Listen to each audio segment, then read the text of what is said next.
Aceh belum benar-benar pulih. Sekarang Kalimantan justru seperti sedang dibakar dari ujung ke ujung. Ribuan titik api bermunculan, kabut asap menutup langit, jarak pandang terganggu, bahkan aktivitas warga ikut tersendat. Yang lebih mengejutkan, sekitar 74% hotspot disebut berada di kawasan konsesi perusahaan. Apakah ini hanya akibat kemarau panjang, atau sebenarnya ada persoalan yang jauh lebih besar di balik kepulan asap ini? Saat warga mulai kesulitan bernapas, muncul pula rekaman yang memicu dugaan pembakaran sengaja. Lalu, siapa yang seharusnya bertanggung jawab ketika api terus muncul berulang kali di kawasan yang sama? Jangan lewatkan bagian akhirnya, karena kenyataannya bisa jauh lebih ironis daripada yang selama ini kita bayangkan.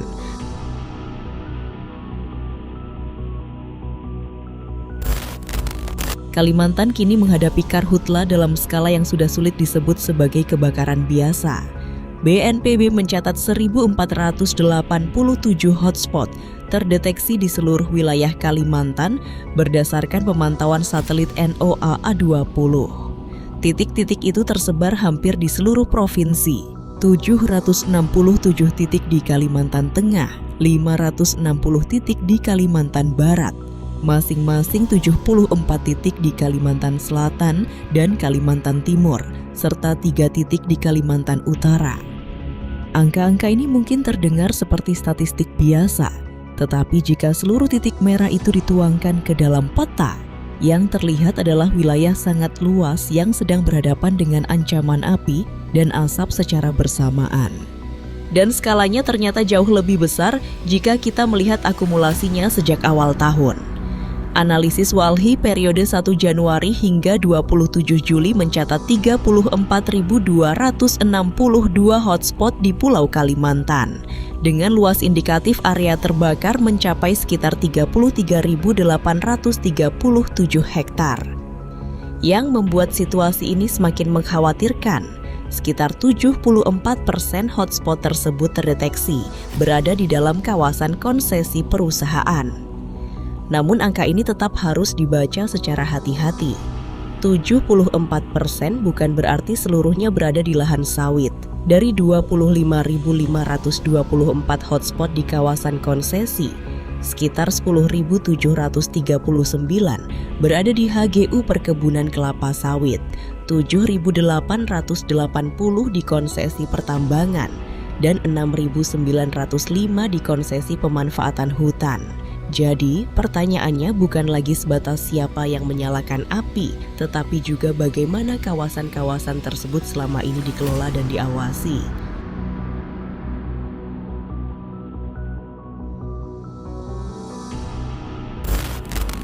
Masalahnya, ketika api membesar yang terbakar bukan hanya vegetasi. Dampaknya langsung merambat ke kehidupan sehari-hari masyarakat. Asap membuat udara semakin berat untuk dihirup. Ketersediaan air bersih mulai menjadi persoalan di sejumlah wilayah. Aktivitas ekonomi ikut terganggu, sementara masyarakat yang menggantungkan penghasilan dari pekerjaan harian menjadi kelompok yang paling cepat merasakan pukulannya. Transportasi pun tidak luput dari dampaknya. Di Banjarbaru, Kalimantan Selatan, kabut asap menyebabkan 12 penerbangan di Bandara Syamsuddin Nor mengalami keterlambatan pada 19 Agustus. Jarak pandang yang menurun memaksa penerbangan menyesuaikan operasi demi alasan keselamatan. Di darat, situasinya juga tidak kalah mengkhawatirkan. Kebakaran bahkan dilaporkan membuat ruas Jalan Nasional Pontianak-Singkawang lumpuh ketika api menjalar hingga ke sisi kiri dan kanan jalan. Artinya, karhutla kini bukan lagi persoalan yang terjadi jauh di tengah hutan. Asap dan api sudah masuk langsung ke ruang hidup masyarakat. Jalan, bandara, pasar, sekolah, tempat kerja, hingga rumah mereka sendiri.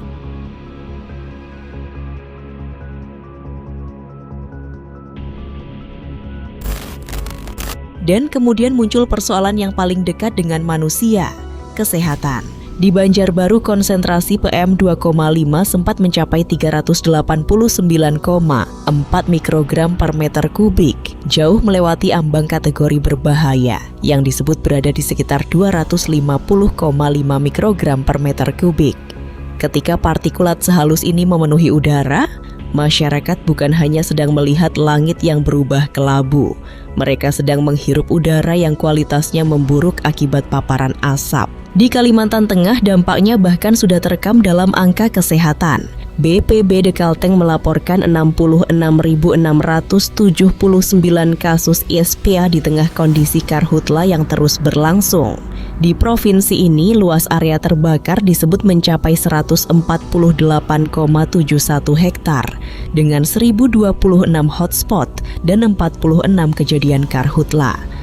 Pemerintah mengerahkan sekitar 10.700 personel gabungan, didukung 5 helikopter dan 1 pesawat untuk menjalankan operasi modifikasi cuaca. Jadi ketika kita melihat kabut asap dari kejauhan, jangan menganggapnya hanya sebagai pemandangan dramatis. Di balik kabut itu ada anak-anak yang kesulitan bernapas, warga yang harus membatasi aktivitas di luar rumah, pekerja yang kehilangan pemasukan, dan keluarga yang setiap hari dipaksa berhadapan dengan risiko kesehatan. Ketika ribuan titik api muncul di berbagai penjuru Kalimantan, pertanyaannya bukan lagi sekadar apakah musim kemarau menjadi penyebab kebakaran.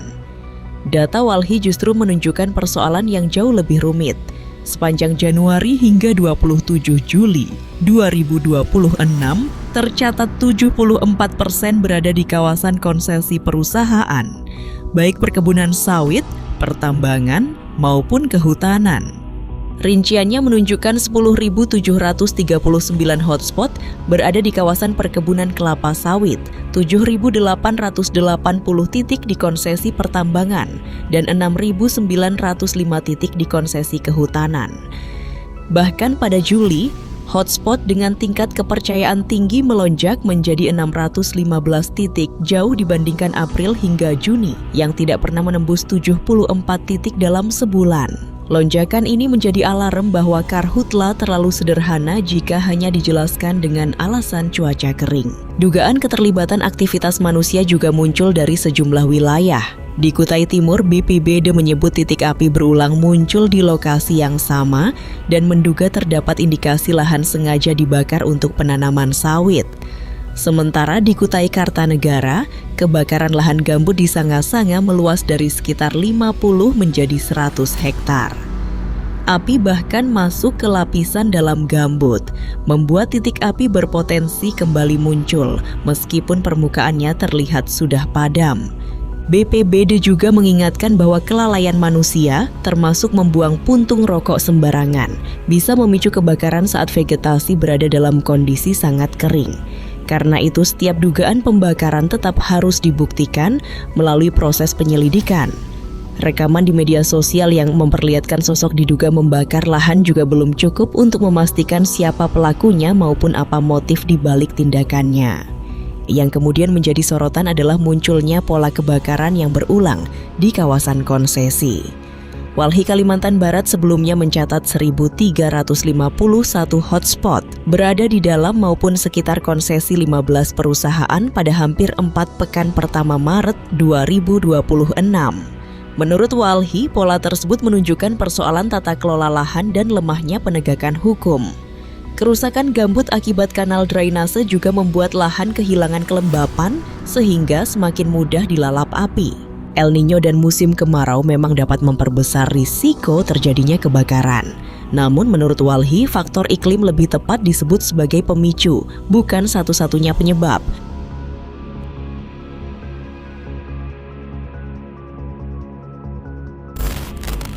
Di tengah karhutla yang terus meluas, pertanyaan publik tidak lagi berhenti pada siapa yang memadamkan api, tetapi di mana kepemimpinan ketika krisis datang beruntun. Pemerintah memang bergerak melalui tim gabungan Kementerian Kehutanan yang memeriksa 4 perusahaan di Kalimantan Barat. Pemeriksaan itu dilakukan untuk memastikan perusahaan tidak hanya memiliki perlengkapan di atas kertas, tetapi benar-benar mampu mengendalikan kebakaran ketika situasi darurat terjadi. Kepala Balai Gakum Kehutanan Wilayah Kalimantan Leonardo Gultom menegaskan bahwa menara pantau, sumber air, skat kanal, peralatan pemadam, hingga regu pengendalian kebakaran harus benar-benar siap digunakan. Jika kewajiban tersebut tidak dipenuhi, perusahaan bisa dikenai sanksi administratif. Pesannya tegas, jangan menunggu api membesar baru mulai melakukan pembenahan. Namun bagi masyarakat, persoalannya bukan semata seberapa cepat sanksi dijatuhkan setelah kebakaran terjadi, melainkan mengapa pola yang sama terus berulang dari waktu ke waktu. Ironisnya, ketika negara dan korporasi dituntut hadir dengan sistem pencegahan yang kuat, masyarakat justru kembali muncul di garis paling depan. Salah satunya Rudian Syah, remaja 15 tahun asal Palangkaraya, yang bersama ayah dan relawan ikut memadamkan api yang mengancam rumahnya. Ia bahkan mengenakan kostum Superman saat berjibaku melawan kobaran api. Aksi itu memang terlihat heroik, tetapi sekaligus menyimpan pertanyaan yang menohok. Mengapa seorang anak harus menjadi pahlawan ketika sistem yang seharusnya melindungi warga mestinya sudah bekerja lebih dahulu? Kostum Superman tersebut kemudian memunculkan beragam respons di media sosial. Sebagian menganggapnya sebagai simbol keberanian warga, sementara sebagian lainnya menjadikannya sindiran terhadap pejabat yang dianggap terlalu sibuk melakukan kunjungan dan pemantauan simbolik. Kritik semakin keras ketika masyarakat di Kalimantan Selatan juga menyerukan aksi karena menghadapi rangkaian persoalan lain. Listrik padam, LPG mahal, BBM langka, dan ancaman karhutla. Artinya, api hanyalah satu bagian dari masalah yang lebih besar. Ada krisis kepercayaan ketika masyarakat mulai merasa bahwa pada akhirnya mereka harus menyelamatkan diri mereka sendiri. Pada akhirnya, karhutla tahun ini memperlihatkan kombinasi yang sangat berbahaya. Kekeringan membuat lahan semakin mudah terbakar. Dugaan praktik pembakaran yang disengaja memperbesar risiko. Sementara lemahnya pengawasan atau ketidakpedulian membuat persoalan yang sama terus berulang. Pemerintah memang telah menjanjikan penguatan patroli, deteksi dini, kesiapan personel, dan sanksi bagi perusahaan yang lalai. Tetapi kepemimpinan seharusnya tidak baru terasa ketika kamera sudah datang atau kobaran api telanjur membesar.